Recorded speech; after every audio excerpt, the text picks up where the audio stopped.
Okay, we are with the next part. So here I'm going to discuss some points which you already know, but maybe there are some points which we have missed or may not be in our mind. Okay, so सबसे पहले हम लोग बात कर लेते हैं यहाँ पे पोटेंशियल की बात कर लेते हैं। ठीक है, पोटेंशियल का व्यक्ति यहाँ पे क्या है, तो potential produced by a point charge is P. Okay, किसी भी पर्टिकुलर एक सोर्स चार्ज के द्वारा किसी पॉइंट पी पे आर दूरी पे जो पोटेंशियल का फॉर्मूला है वो है 1/4 क्यू अपॉन बस आर, ये आप जानते हैं। So V is inversely proportional to R. V जो है वो आर के इनवर्सली प्रोपोर्शनल है, या V directly proportional to R की पावर -1। ठीक, in the presence of the dielectric medium potential decreases and becomes 1/εr times. जैसे कि फोर्स हो जाता है ना 1/k टाइम्स ऑफ 1/4πε0, ठीक है, क्यू अपॉन तुम्हारे पास आर स्क्वायर। जिस तरीके से इलेक्ट्रिक फील्ड हो जाती है ना मीडियम में 1/k टाइम्स, उसी तरीके से पोटेंशियल भी जो है वो 1/k टाइम्स और 1 तुम्हारे पास एप्सिलॉन आर टाइम्स हो जाता है। ठीक है, तो इस बात को जो है जरूर ध्यान दीजिएगा।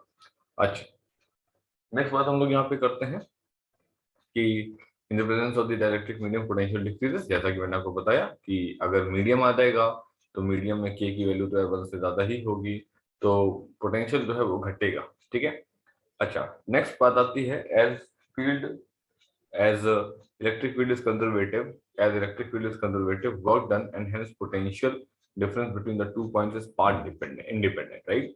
इलेक्ट्रिक फील्ड कैसी है? कंजर्वेटिव है। इलेक्ट्रिक फोर्स कैसा है? कंजर्वेटिव है। हमको ये पता है कि अगर तुम्हारे पास एक कंजर्वेटिव फील्ड है तो वर्क डन जो होता है, ठीक है, वर्क डन जो होता है इन आ क्लोज्ड पाथ, ठीक है, इन आ क्लोज्ड पाथ तुम्हारे पास हमेशा कितना होता है? 0। ये चीज आपने वर्क और एनर्जी पे क्लास 11 में ये बात आपने पढ़ी थी कि कंजर्वेटिव फोर्सेस के द्वारा जो वर्क डन किया जाता है, जैसे कि इलेक्ट्रिक फोर्सेस हो गए, जैसे कि ग्रेविटेशनल फोर्सेस हो गए, जैसे कि स्प्रिंग फोर्सेस हो गए, एक पूरे लूप पे, एक पूरे लूप का मतलब है जहां से चले थे वहीं पे लौट करके आ गए, तो वर्क डन कैसा होता है? Work done in a close path is always तुम्हारे पास कितना? 0, राइट। अच्छा, difference between the two point is path independent and depends only on the position of the initial and the final point। यही conservative force की definition होती है। तो यहाँ पे इसने यही बात यहाँ पे दिखा रखी है कि जो तुम्हारे पास इलेक्ट्रिक फील्ड की कंजर्वेटिव होने की वजह से जो वर्क डन किया जाएगा या जो पोटेंशियल डिफरेंस होगा दो पॉइंट के बीच में, वो एक्चुअल में पाथ पे डिपेंड नहीं करता है, वो सिर्फ इनिशियल और फाइनल पोजीशन पे डिपेंड किया करता है। मतलब क्या हुआ इस बात का? मतलब ये हुआ कि हो सकता है कि यहाँ से लेकर के यहाँ तक, ए से लेकर के बी तक तुम्हारे पास इस रास्ते से गए हों, हो सकता है कि तुम्हारे पास इस रास्ते से गए हों, हो सकता है कि तुम्हारे पास जो है इस रास्ते से गए हों।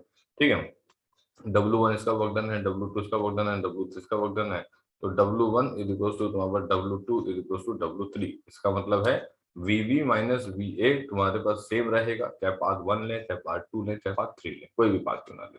ठीक है, अच्छा, नेक्स्ट आता है तुम्हारे पास charge electric charge conducting sphere. ठीक है, अब चार्ज कंडक्टिंग स्फीयर जो है इसका फॉर्मूला, ठीक है, तो जैसा कि अब ये टॉपिक जो है वैसे तो कोर्स में बता रहे हैं कि नहीं है, लेकिन अब हो सकता है दे दे। ठीक है, तो ध्यान दीजिएगा कि जैसे मान लीजिए मैं यहाँ पे आपको समझा देता हूँ कि ये तुम्हारे पास एक स्फीयर है, ठीक, जिसके ये तुम्हारे पास 3 पॉइंट है, एक ये तुम्हारे पास P पॉइंट है, एक तुम्हारे पास Q पॉइंट है, ये तुम्हारे पास R पॉइंट है ना। इन्होंने जो है इसको C पॉइंट से डिनोट किया। ये तुम्हारे पास लेट सपोज C पॉइंट है, ये तुम्हारे पास लेट सपोज B पॉइंट है, ये लेट सपोज तुम्हारे पास A पॉइंट है।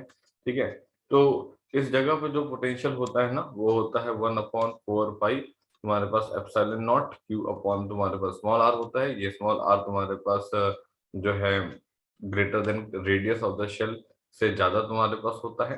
ठीक है, ये स्मॉल r जो है तुम्हारे पास रेडियस ऑफ द शेल से ज्यादा हुआ करता है तुम्हारे पास। ठीक है, नेक्स्ट पॉइंट बी की बात करें तो 1/4 पाई एप्सिलॉन नॉट। ठीक है, यहाँ पे Q अपॉन तुम्हारे पास स्मॉल r की जगह कैपिटल R रख देते हैं। और अंदर अंदर कितने पॉइंट है? अंदर तो बहुत सारे पॉइंट है, अंदर तो तुम्हारे पास जो है बहुत सारे पॉइंट है। ठीक है, हर जगह पे तुम्हारे पास पोटेंशियल जो होगा, हर जगह पे बेटा तुम्हारे पास जो पोटेंशियल होगा वो पोटेंशियल तुम्हारे पास सेम ही जाएगा जो सरफेस पे होगा। ठीक है, तो ये ध्यान रखिएगा कि तुम्हारे पास अंदर की तरफ, ठीक है, और सरफेस पे पोटेंशियल हमेशा सेम रहता है, और जैसे आप सरफेस से और बाहर होते जाएंगे आपका पोटेंशियल घटता ही चला जाएगा। ठीक है, तो आपको मैंने ये पढ़ाया भी था यहाँ पे। ठीक है, कि अगर मैं ऐसा ये ग्राफ बनाऊं तो ये ग्राफ कैसे बनेगा, ये तुम्हारे पास v है और ये तुम्हारे पास r है। ठीक है, ये तुम्हारे पास ग्राफ कैसे बनेगा, ये तुम्हारा ग्राफ ऐसे तुम्हारे पास ये सीधे लाइन आएगी और फिर तुम्हारे पास ये ग्राफ तुम्हारे पास कुछ इस तरीके से बनेगा। ठीक है, तो यहाँ पे ये तुम्हारे पास ए पॉइंट को इंडिकेट करता है, यहाँ पे ये बी पॉइंट को इंडिकेट करता है और ये तुम्हारे पास आगे जाकर के कहीं ये सी पॉइंट को इंडिकेट करता है। यहाँ पे और यहाँ पे दोनों जगह पे के तुम्हारे पास क्यू अपॉन तुम्हारे पास आर वैल्यू होती है। ठीक है, और इस पार्ट पे, इस वाले हिस्से पे v जो है वो inversely proportional to small r हुआ करता है। ठीक है ना। और इसी जगह पे अगर आप इलेक्ट्रिक फील्ड का देखना चाहते हैं तो आप इलेक्ट्रिक फील्ड का देख लीजिए। ये तुम्हारे पास जो है इलेक्ट्रिक फील्ड है, ये तुम्हारे पास जो है आर है। ठीक है, इलेक्ट्रिक फील्ड का ग्राफ कैसे बनता है बेटा, यहाँ तक ये देखिए, यहाँ पे वैल्यू कितनी होती है, स्मॉल आर की वैल्यू होती है यहाँ पे कैपिटल आर। ठीक है, तो यहाँ तक तो ये तुम्हारे पास ये जीरो रहता है, उसके बाद तुम्हारे पास ये ऊपर जाता है और उसके बाद तुम्हारे पास ये इधर की तरफ आता है। ठीक है, तो ये तुम्हारे पास ई जो है यहाँ पे जीरो रहता है और ई जो है वो तुम्हारे पास यहाँ पे 1 अपॉन कितना हो जाता है, अपॉन तुम्हारे पास आर स्क्वायर हो जाता है। यहाँ पे जो वैल्यू होती है इस पॉइंट पे ये मैक्सिमम वैल्यू हुआ करती है। ठीक है, तो इस पॉइंट पे ध्यान रखिएगा कि ये तुम्हारे पास जो है मैक्सिमम वैल्यू हो जाया करती है यहाँ पे। ठीक है, अच्छा, तो इस तरीके से आपको यहाँ पे ये समझना पड़ेगा। ठीक, तो ये फॉर्मूले हैं कुछ जो कि इस्तेमाल किए जा रहे होते हैं, जैसे कि मान लीजिए यहाँ पे है तो यहाँ पे वैल्यू कितनी आती है, यहाँ पे वैल्यू आएगी कितनी, यहाँ पे आएगी के तुम्हारे पास क्यू अपॉन तुम्हारे पास जो है आर स्क्वायर। ठीक है, इनसाइड कितनी होती है, जीरो। ठीक, और जितना भी चार्ज होता है वो बाहर की तरफ लाई किया करता है। ठीक है, अच्छा, आगे देखते हैं हम लोग। नेक्स्ट बात आती है तुम्हारे पास इक्विपोटेंशियल सर्फेसेस की। इक्विपोटेंशियल सर्फेसेस वो सभी सर्फेस होते हैं जिन पे पोटेंशियल सेम रहता है। तो मैं कुछ पॉइंट्स हैं यहाँ पे जो कि आपको मैक्सिमम पता है, कुछ पॉइंट्स मैं आपको बता दे रहा हूँ। For a given charge distribution, किसी भी गिवन चार्ज डिस्ट्रीब्यूशन के लिए, मतलब कि ये तुम्हारे पास कोई एक पॉइंट चार्ज की बात कर रहा है, ये मतलब कोई पॉइंट चार्ज हो सकता है। ये तुम्हारे पास कोई लाइन चार्ज की बात कर रहा है, ये कोई तुम्हारे पास एक लाइन हो सकती है, ऐसे एक लाइन हो सकती है, ये पॉजिटिव चार्ज हो सकते हैं। ये लाइन तुम्हारे पास इनफाइनाइट पे ऊपर और माइनस इनफाइनाइट पे जा सकती है। ये तुम्हारे पास सरफेस चार्ज डेंसिटी भी हो सकती है, सॉरी सरफेस चार्ज भी हो सकता है। सरफेस चार्ज का मतलब मेरा कहने से मतलब है शीट की तरफ मैं इंडिकेट कर रहा हूँ। ठीक है, ये तुम्हारे पास एक शीट है जिसमें तुम्हारे पास यहाँ पे चार्ज मौजूद होंगे। एक तुम्हारे पास वॉल्यूम चार्ज भी आता है। तो सरफेस चार्ज में आता है तुम्हारे पास लेमडा, जो कि होता है चार्ज पर यूनिट तुम्हारे पास लाइन है, सॉरी लाइन चार्ज में। सरफेस चार्ज में होता है तुम्हारे पास चार्ज पर यूनिट तुम्हारे पास एरिया। ठीक है, चार्ज पर यूनिट जो है एरिया आ जाता है। एक मिनट ठीक है, हाँ।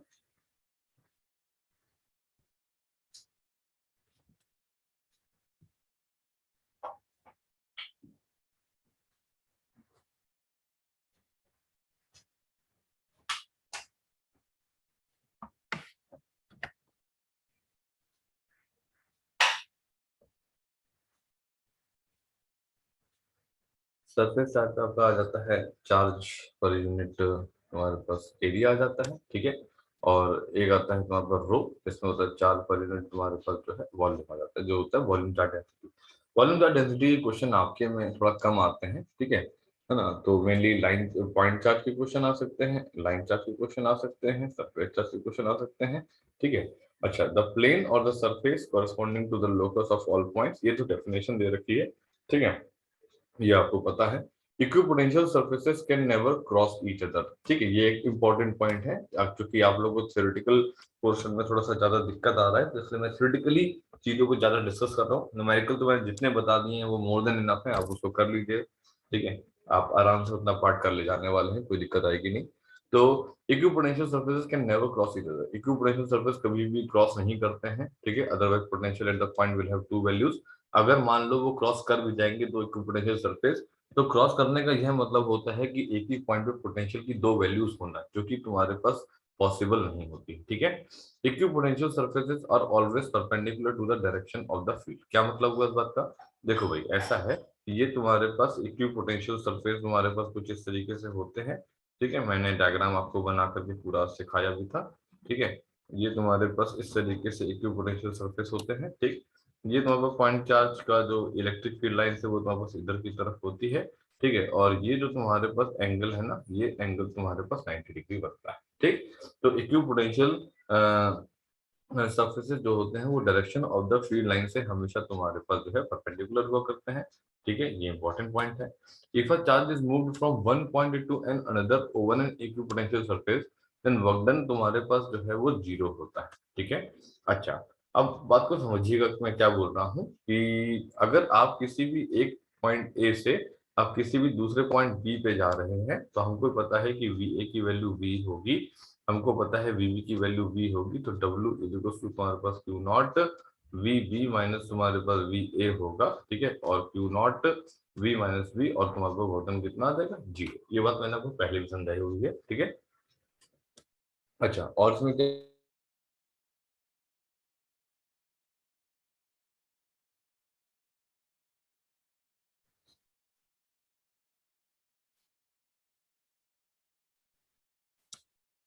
और इसमें क्या होता है यहाँ पे, नेक्स्ट आता है हमारे पास shapes of the equipotential surfaces, ठीक है। ये तो मैंने आपको काफी अच्छे से डायग्राम बना करके सिखाया है ना। तो सबसे पहला आता है तुम्हारे पास शीट के लिए, सबसे पहला आता है तुम्हारे पास किसके लिए, शीट के लिए। For uniform electric field equipotential surfaces are plane surface, ठीक है। तो ऐसा है कि ये तुम्हारे पास एक शीट है, ठीक है। लेट्स सपोज कैपेसिटर की एक प्लेट है, और ये तुम्हारे पास दूसरी तुम्हारे पास ऐसा मान लो प्लेट है, और ये तुम्हारे पास फील्ड लाइंस कुछ इस तरीके से आ रही है, ठीक है। तो अब इसके बीच में तुम्हारे पास ये जो क्या नाम है यहाँ पे प्लेन्स आ रहे हैं, ये सभी प्लेन्स तुम्हारे पास जो है इक्विपोटेंशियल सर्फेसेस कहलाएंगे। और आपको पता है कि इन the direction of electric field potential हमेशा घटता है। तो इस प्लेट का पोटेंशियल अगर मान लो तुम्हारे पास 20 वोल्ट होगा, तो इस प्लेट का पोटेंशियल तुम्हारे पास कितना होगा, 15 वोल्ट होगा, ठीक है। तो एक और जो प्लेट होगा उसका पोटेंशियल तुम्हारे पास कितना होगा, 10 वोल्ट होगा। तो सेम तरीके से जैसे जैसे आप इन द डायरेक्शन ऑफ फील्ड आप बढ़ते जाएंगे ना, पोटेंशियल आपका घटता चला जाएगा, ठीक है। For a point charge and spherical conductors, equipotential surfaces are concentric spheres. Equipotential surfaces तुम्हारे पास जो है concentric spheres हुआ करते हैं, ठीक है। किनके लिए, एक पॉइंट चार्ज के लिए और तुम्हारे पास spherical conductors के लिए, right. For a line distribution of the charge, equipotential surfaces are the coaxial cylinders. तो ये बात तो हमने आपको डेरिवेशन करते वक्त पढ़ाई थी कि भाई अगर तुम्हारे पास लाइन चार्ज डिस्ट्रीब्यूशन है, जो कि तुम्हारे पास इन्फिनिटी और माइनस इन्फिनिटी पे होता है, इसके लिए आप एक सिलेंड्रिकल तुम्हारे पास यहाँ पे जोन क्रिएट करते हैं, और जोन के बाद अपना डेरिवेशन वाला पार्ट आप स्टार्ट करते हैं। तो ये जो आप बना रहे हैं ना सिलेंड्रिकल पार्ट, ये एक्चुअल में तुम्हारे पास जो है सिलिंड्रिकल गॉसियन सिलिंड्रिकल तुम्हारे पास equipotential surface, cylindrical equipotential surface वहां पर ट्रीट किया जाता है, ठीक है। ये सब चीजें तो डेरिवेशन में है और आपने देखी भी है, नई चीज नहीं है आपके लिए। नेक्स्ट आता है potential energy at infinity zero, external work done in changing the configuration of the system, I to F is this, ठीक है। तो आपका जो पोटेंशियल एनर्जी वाला जो पार्ट है ना, पोटेंशियल एनर्जी मतलब तुम्हारे पास होता है 1/4 पाई एप्सिलॉन नॉट, ठीक है। Q1 Q2 अपॉन तुम्हारे पास कितना R, ये होता है किसी भी दो चार्ज का जो है असेंबल करने के लिए जो काम किया जाता है। जैसे मान लो कि हम इस Q1 को और इस Q2 को इंफिनिटी लोकेशन से यहाँ पे लेकर के आए हैं A पॉइंट पे, और यहाँ पे लेकर के आए हैं B पॉइंट पे, और ला करके इनको X दूरी पे असेंबल कर दिया है, right. So this is the initial location and this is the final location, ठीक है। सो यू एफ माइनस तुम्हारे पास जो है यू आई, ये तुम्हारे पास वर्क होगा। इनिशियल लोकेशन में जो पोटेंशियल एनर्जी है वो तुम्हारे जीरो होगी। तो इसने कहा ये amount of work done exactly कितना किया गया है चार्जेस को इनिशियल पोजीशन से फाइनल पोजीशन पे लेकर के आने के लिए। तो it is nothing but the change in the potential energy of the two charge system, okay, ठीक है। तो अगर पोटेंशियल एनर्जी इनफिनिटी को जीरो मानी है, तो external work done in changing the configuration of the system from initial to final is UF minus UI. ये बात मैंने पढ़ाते वक्त आपको बताई दी थी, ठीक है। आपको पता होना चाहिए कि Q1 और Q2 तुम्हारे पास ग्रेटर देन जीरो का मतलब क्या होता है कि Q1 भी ग्रेटर देन जीरो होगा, Q2 भी ग्रेटर देन जीरो होगा, और Q1 भी लेस देन जीरो होगा, और Q2 भी लेस देन जीरो होगा। तो पोटेंशियल एनर्जी की वैल्यू पॉजिटिव कब आएगी, पॉजिटिव तब आएगी जब दोनों पॉजिटिव हो और दोनों नेगेटिव हो। अगर एक तुम्हारे पास पॉजिटिव और एक नेगेटिव होगा, मतलब कि Q1 Q2 का प्रोडक्ट अगर लेस देन जीरो होगा, इसका मतलब होता है Q1 ग्रेटर देन जीरो और Q2 तुम्हारे पास लेस देन जीरो, ठीक। Q1 तुम्हारे पास लेस देन जीरो और Q2 तुम्हारे पास ग्रेटर देन जीरो। अगर Q1 Q2 का प्रोडक्ट तुम्हारे पास लेस देन जीरो होता है, ठीक है, तो तुम्हारे पास पोटेंशियल एनर्जी की वैल्यू तुम्हारे पास जो है नेगेटिव आएगी। ठीक है, इस बात का ध्यान रखिएगा। तो in assembling a given charge system from initial potential energy configuration system 0, तो इन दिस असेंबलिंग, असेंबलिंग का मतलब वहां से यहाँ पे लेकर के आना, डिसअसेंबलिंग का मतलब है दूर करके ले जाना वापस तुम्हारे पास। ठीक है, तो ये तुम्हारे पास असेंबलिंग और डिसअसेंबलिंग, बस इतना करना कि जैसे मान लो इनफाइनाइट से लेकर के फलाना किसी पोजीशन पे लेकर के आना है, तो तुमने जो वर्क डन निकाला वो तुम्हारे पास वैल्यू आई, और जो अब मान लो ये बोलते हैं कि यहाँ से तो यहाँ से दूर करके हम इनफाइनाइट पे ले जा रहे हैं, तो बस जो आंसर आएगा उसका नेगेटिव कर देना, काम खत्म। ठीक है, वो डिसअसेंबली का पार्ट हो जाएगा। ठीक, फिर क्या है कि eV is the smallest practical unit of using this, ये कोई बहुत ज्यादा इंपॉर्टेंट नहीं है। Potential is critically zero at infinity, practically we consider it zero on the earth surface, right. ये सब तो उन्होंने देखा है। Potential on earth is assumed to be zero as it is the large conductor, ये ज्यादा इंपॉर्टेंट नहीं है पॉइंट। ठीक है, the direction of the electric field is from regions of the higher potential to the regions of the lower potential irrespective of the charge, तुम्हारे पास charge configuration. इसका सिर्फ इतना ही सा कहना है कि देखिए ऐसा है कि जो पॉजिटिव चार्ज होता है वो तुम्हारे पास हमेशा हाइयर पोटेंशियल से तुम्हारे पास लोअर पोटेंशियल पे जाता है, और जो नेगेटिव चार्ज है वो हमेशा तुम्हारे पास जो है लोअर पोटेंशियल से तुम्हारे पास हायर पोटेंशियल पे जाया करता है। ठीक, पॉजिटिव चार्ज हमेशा हायर पोटेंशियल से लोअर पोटेंशियल जाता है, नेगेटिव चार्ज हमेशा लोअर पोटेंशियल से हायर पोटेंशियल पे जाता है। ठीक है, इसका मैंने आपको बहुत अच्छा तरीके से समझाया भी था कि मान लो जैसे बेटा कि ये एक प्लस क्यू चार्ज है। ठीक है, इस प्लस क्यू चार्ज की ये तुम्हारे पास इलेक्ट्रिक फील्ड है, राइट, और इसमें तुम कोई कोई तुम्हारे पास कोई Q dash charge, positive Q dash charge तुम छोड़ दोगे, तो तुमको पता है कि एक एम पॉइंट है और एक एन पॉइंट है। In the direction of electric field potential हमेशा घटता है। In the direction of electric field potential हमेशा घटता है, यही इस नेगेटिव साइन का सिग्निफिकेंस होता है। In the direction of electric field potential always decreases, this is the significance of the negative sign used in this particular formula, which you have already seen earlier so many times. I have used in the derivation as well as in the questions also, right? So तो तुम्हारे पास m है, ये n point है, we know that in the direction of electrical potential हमेशा घटता है।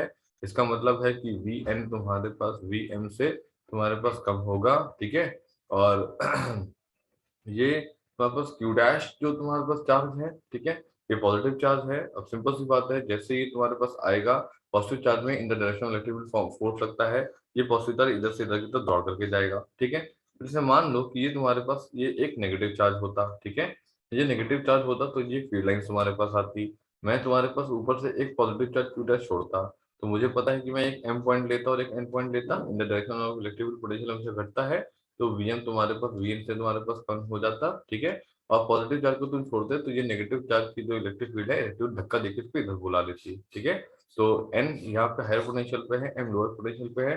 Positive charge हमेशा higher potential से लोअर पोटेंशियल की तरफ जाता है, नेगेटिव चार्ज हमेशा लोअर पोटेंशियल से हायर पोटेंशियल की तरफ जाता है। ठीक है, तो ये तुम हमेशा जो है ध्यान रखिएगा, हमेशा ध्यान रखिएगा। इसने लिखा कि direction of electric field is from the regions of the higher electric potential to the regions of the lower potential. Yes, always. ठीक है, this is the region of the higher electric potential, this is the region of the lower potential, lower electric potential, और direction of electric field इधर की तरफ है। हाँ, this is the region of the higher electric potential, this is the region of lower potential, and direction of the electric field is small by इस direction में। तो बहुत छोटी छोटी बातें हैं, ठीक है, जो एसोसिएशन रीजन में आपके सामने आएंगी। ठीक है, और भी कई जगह हैं जहाँ पे आपके सामने आएंगी। ठीक है, तो आपको ये सब ध्यान देना रहेगा। ठीक है, चलिए अगला, if one moves in the direction of electric field electric potential V always decreases, जैसा कि मैं ऑलरेडी आपको समझा चुका हूँ, कई बार समझा चुका हूँ। इलेक्ट्रिक फील्ड की दिशा में भागोगे पोटेंशियल हमेशा घटेगा। If one moves in the direction opposite to the E potential increases, खत्म। अगर इलेक्ट्रिक फील्ड डायरेक्शन में इलेक्ट्रिक फील्ड डायरेक्शन में जाओगे पोटेंशियल घटेगा, इलेक्ट्रिक फील्ड डायरेक्शन में अपोजिट जाओगे पोटेंशियल बढ़ेगा। ठीक है, उल्टा ध्यान रखना, पता चला सीधा यार के लिए उल्टा भूल ही गए, एग्जैक्टली उल्टा क्या होगा इसका। अच्छा, electric potential is same at all the point in the region in which E is equals to 0। ये तो आप ध्यान रखिएगा कि V फाइनल माइनस तुम्हारे पास V initial equals to minus of तुम्हारे पास कितना E वेक्टर डॉट तुम्हारे पास जो है dl वेक्टर। अब E तुम्हारे पास 0 है तो Vf की वैल्यू किसके बराबर हो जाएगी, तो बस Vi के बराबर होगी। जिस रीजन में इलेक्ट्रिक फील्ड 0 है वहां पर पोटेंशियल हर जगह पे बिल्कुल सेम होता है। ठीक, अच्छा, equipotential surfaces need not to be a spherical surface, वो होते भी नहीं है।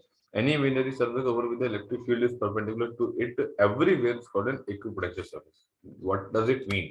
It means that this is the conductor, है, और if this is the conductor and if this is the positive charge located like this, okay, so what I can say is कि यार electric field हम लोग यहाँ से निकाले ना, तो इलेक्ट्रिक फील्ड हम लोग यहाँ से ऐसे निकालें, इलेक्ट्रिक फील्ड हम लोग यहाँ से ऐसे निकालें, इलेक्ट्रिक फील्ड हम लोग यहाँ से ऐसे निकालें, इलेक्ट्रिक फील्ड हम लोग यहाँ से ऐसे निकालें, इलेक्ट्रिक फील्ड हम लोग यहाँ से ऐसे निकालें। तो ऐसा है कि इक्विपोटेंशियल सरफेस को कोई फिजिकल सरफेस होने की जरूरत नहीं, कोई भी इमेजिनरी सरफेस जिसपे इलेक्ट्रिक फील्ड परपेंडिकुलर होगी हर जगह पे, इलेक्ट्रिक फील्ड परपेंडिकुलर होगी तुम्हारे पास हर जगह पे, इलेक्ट्रिक फील्ड परपेंडिकुलर होगी तुम्हारे पास हर जगह पे, तो हम ये कहेंगे कि वो एक इक्विपोटेंशियल सरफेस है। ठीक, ऐसा हम लोग कहेंगे। चलिए आगे देखते हैं। So equipotential surfaces are closely spaced where electrical intensity is large, ठीक है, and widely spaced where electrical intensity is तुम्हारे पास small. What does it mean?